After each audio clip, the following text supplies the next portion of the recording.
मेरे प्यारे छोटे छोटे बच्चों, मेरे प्यारे बड़े बड़े भाइयों और देखने वाले आदरगान कदरगान खैरगान, ये क्या होता है दोस्त? मुझे खैर पता नहीं है, लेकिन कोई बात नहीं दोस्तों, मैं आपको एक चीज़ नई तरीका बताने के लिए आज जा रहा हूँ।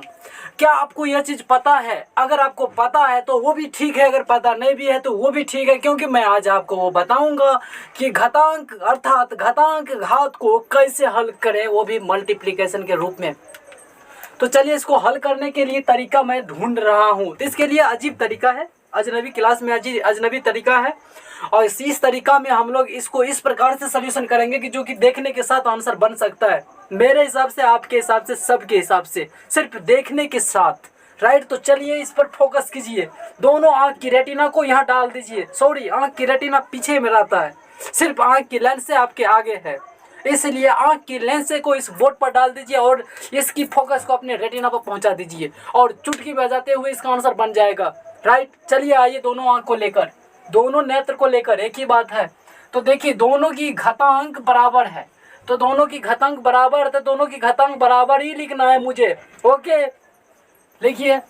अब देखिए गुना में पावर जोड़ होता है, अर्थात देखिए -3, अब बीच में प्लस, यहाँ माइनस है तो माइनस न होगा, प्लस माइनस 21 कर दीजिए हल, तो माइनस जुटेगा तो कितना होगा 21 4 24, 21 में 3 को जोड़ देंगे 24, तो अर्थात 9 पावर -24। आप जानते हैं कि बच्चे वाला क्वेश्चन है, बिल्कुल बच्चे वाला क्वेश्चन तो आपको देने हैं और इसको ही तो बनाना है, क्योंकि बच्चा वाला क्वेश्चन नहीं है दोस्त, ये कंपटीशन के लिए है, बड़े बड़े एग्जाम में आता है, जैसे बिहार पुलिस, रेलवे वगैरह वगैरह सभी में आता है, 8 क्लास 9 क्लास सभी क्लास में आता है ये क्वेश्चन, इसलिए आपको ये समझना जरूरी है।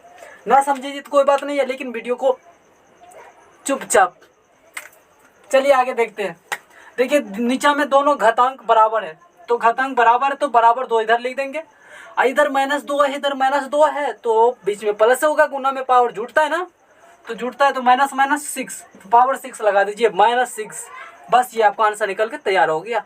लेकिन इसको कोई बात नहीं, बड़े बात नहीं है, इसको और आगे हल कर सकते हैं, लेकिन कोई दिक्कत नहीं, आपको यही फिलहाल करना है, ठीक है।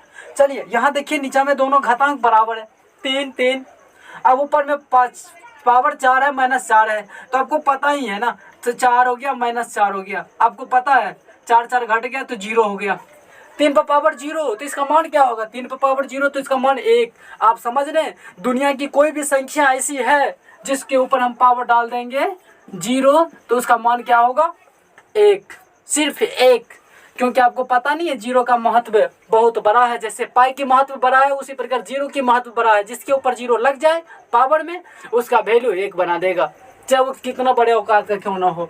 मान लीजिए ये 19 है, 19 के ऊपर पावर 0 लग गया, 19 के ऊपर पावर 0 लग गया तो इसका बराबर 1, डायरेक्ट 1, क्योंकि वो आंसर 0 मिला दिया, और किसी के ऊपर पावर 0 लगे अर्थात डिग्री लगे उसका वैल्यू 1 होगा।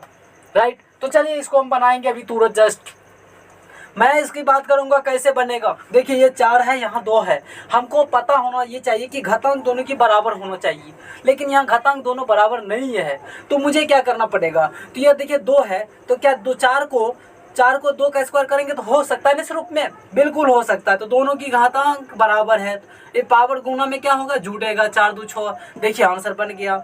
नीचा में दोनों घातांक बराबर है तो क्या होगा, 3 और -1 घट जाएगा, 4 -3 में -4 में से 3 घटेगा तो -1 हो जाए, ये आंसर हो गया आपका।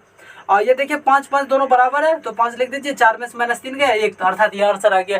तो धन्यवाद दोस्तों, आपको ये आंसर बन चुका है, तो चलिए आप अगले वीडियो की ओर।